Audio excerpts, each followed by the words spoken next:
guys! Welcome back to my another video. Ay ngasi se Bishnupur sa tablay ako na chobi ay sunda.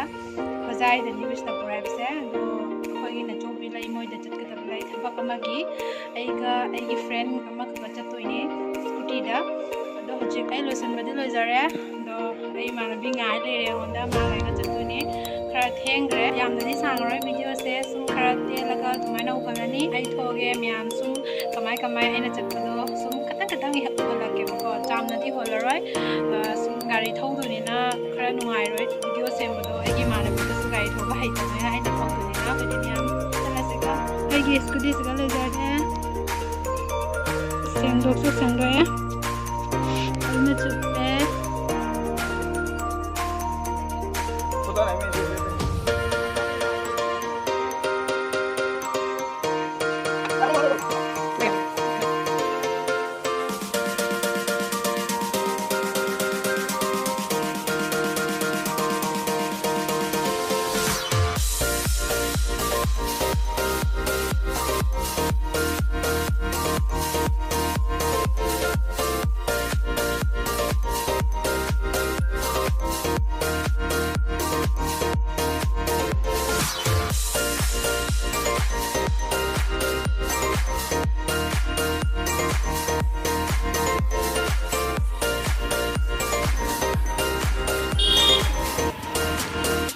Jadi Bishnupur ya ora.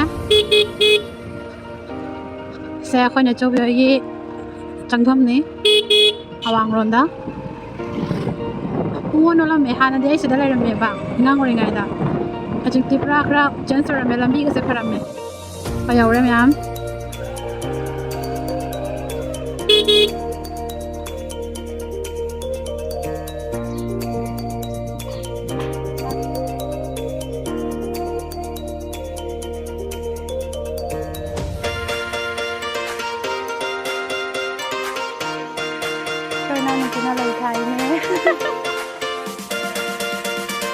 anh sẽ thả là đi ngồi được không? Thật rất rồi mẹ. Nhau nó bây lấy thải này em phải nó thải.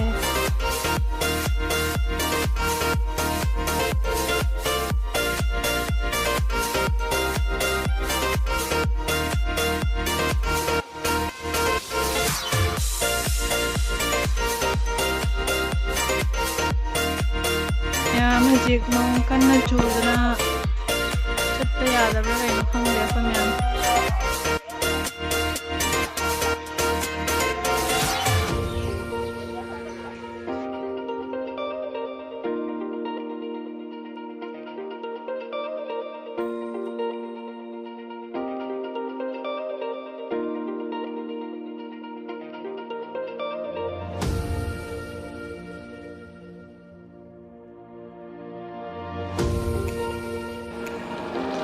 Ma'am, ako ajik chali yum da chatring ai da khoi kabli son da chat ke tawre ba ko khoi gi na lu pina pu ke te ba ngang ori ngai da kabli se kai la chalam me ngang ori ngai da do hajik kuira bani na hajik sing su kang nge ma phom da yam phase ai adu ge hajik chat ke tawri ai chali asisina Bishnupur kha ronda akhoi gi na chau na lai sing lai du na awang ronda aduh kau yang nak pergi cakap masuk main mana nak pakai, ayah saya mana pergi cari.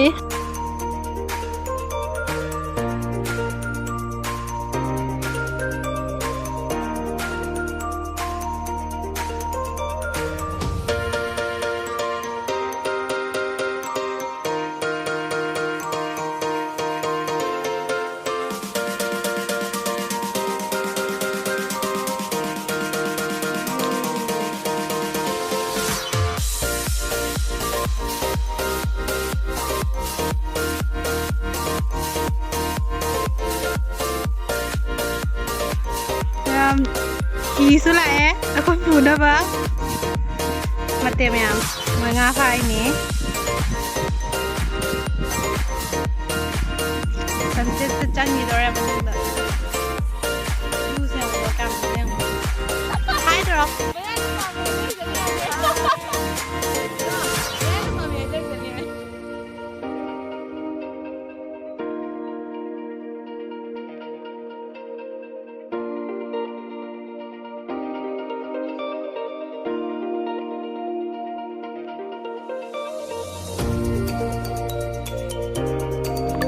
guys, aku zik yum chalani jaga se video suka pe photo sumyam namme zik yum chalani Kopili ko wis jaga se aja aku yum chalani hozai da changani changaga lang lairani khara pote khara lairani market ta changaga koi nan kising aga chali to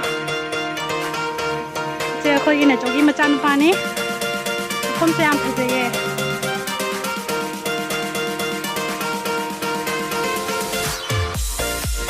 tanda ta rahe ho